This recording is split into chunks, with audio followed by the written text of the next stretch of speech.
Morning everybody, how are you all doing today? So today I'm going to talk about limiting beliefs, which I think is a huge topic. It's one of the biggest things that I learned from the time that I spent with my life coach. There is a lot to it and it takes a lot of time to work through, but once you realise that it's actually a thing, it's amazing how that can change the way that you think about things. So what's the definition of a limiting belief, or what is a limiting belief? Basically, it's a false belief, something that we think is true, that limits us in some way or prevents us from pursuing our goals and desires, basically. Limiting beliefs can cause low self-worth, low self-esteem, low self-confidence, all those other disempowering emotions, or it could also show up through a fear of something, so like a fear of heights, fear of flying, fear of water, fear of crowds.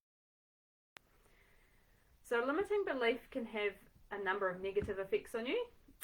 They can stop you from making good choices, they can stop you from taking on new opportunities that are there, or stop you from reaching your full potential, basically.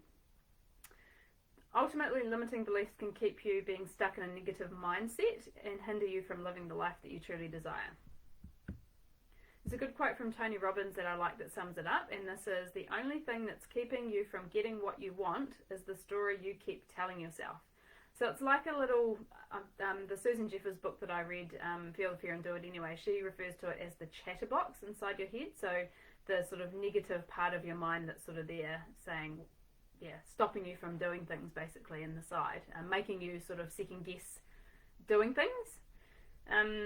Limiting beliefs can come in many different forms. Everybody will have different ones. I've probably got a list of about 100 that I have that I want to work through over time, and I slowly am. So it's not, I guess, a new thing. It's just realizing that it is a thing and that you can do something to change it. So there's three sort of basic areas in life that they come from, I guess you'd say. So family, education, or experiences. And I'm just going to read a little bit to you about these three areas. So family beliefs. So growing up, your parents likely had morals and values they tried to instill in you. These often stemmed from their own familial beliefs and ideas about how both you and the world should be. It could be things such as what career paths you should take, how to behave, and how to engage with others. You can end up forming your own limiting beliefs based on the beliefs they instilled in you. As an example would be your parents reinforcing a belief that authority should never be challenged. As a result, you may believe that unfair treatment from people of authority is something that has to be accepted as opposed to challenged. You may even be unable to recognize this behavior. So that's the first kind of area that limiting beliefs come from. The second one is education. So education plays a major role in forming limiting beliefs too. Whether you're learning from family, teachers, or friends, they all have an impact on what you adopt as a truth. This is because they're both in a position of authority and constantly sharing information, ideas, and beliefs about how the world works. When you're learning from authorities who you respect, you are even more inclined to conclude that the things they tell you are true. So sorry, I'm just again reading these bits here to kind of explain it better. The last one is experiences. So when you make decisions or have experiences in life, it is common for you to draw conclusions afterwards. If, for example, you fall in love and it ends in heartbreak, you might conclude that love always ends in pain. These sort of negative experiences in particular can strongly shape your limiting beliefs. It's important to remember that the conclusions you come to after bad experiences happen are only valid temporarily, whereas your mind tends to take them as a truth when they're not necessarily a truth, and you kind of carry that through in your life sometimes, and recognizing that and working through those makes a huge difference. So here are some examples of some limiting beliefs. So thinking that your opinions don't matter or aren't important, so you don't speak up. I have limited time and so much to do. A fear of something, like I mentioned above, so a fear of maybe change, judgment, failure is quite a common one. Fear of failure.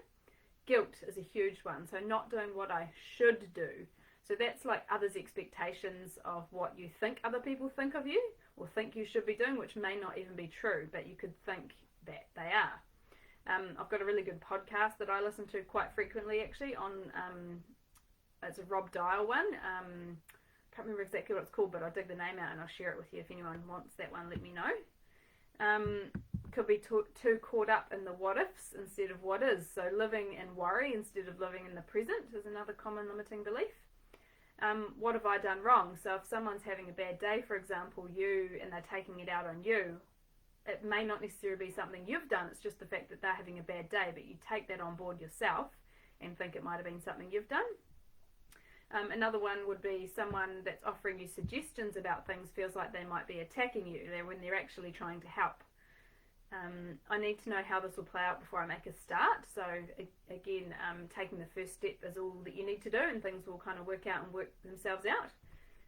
Needing external validation from others is another one. So these are just some that I've kind of come across with the people that I'm coaching at the moment, and also my own experiences and others that I've heard people talk about. So there is hundreds and thousands of them, and you'll sort of pick up some yourself once you're aware that they're actually a thing. So it does take time to first identify your limiting beliefs and then work through them. I've got a really good exercise that I find really good myself for doing this, and basically what you're doing is you're challenging or questioning the limiting belief, whether it's true or not. If you can't find any evidence or examples that it's true, then it probably isn't true, and it's just something that little chatterbox inside your head is saying. So this good exercise came from the life coach Cassandra that I was working with, and it took me a little while to get my head around it to start with, but it's a really powerful tool once you understand how it works, and then you can just work through limiting beliefs in your own time.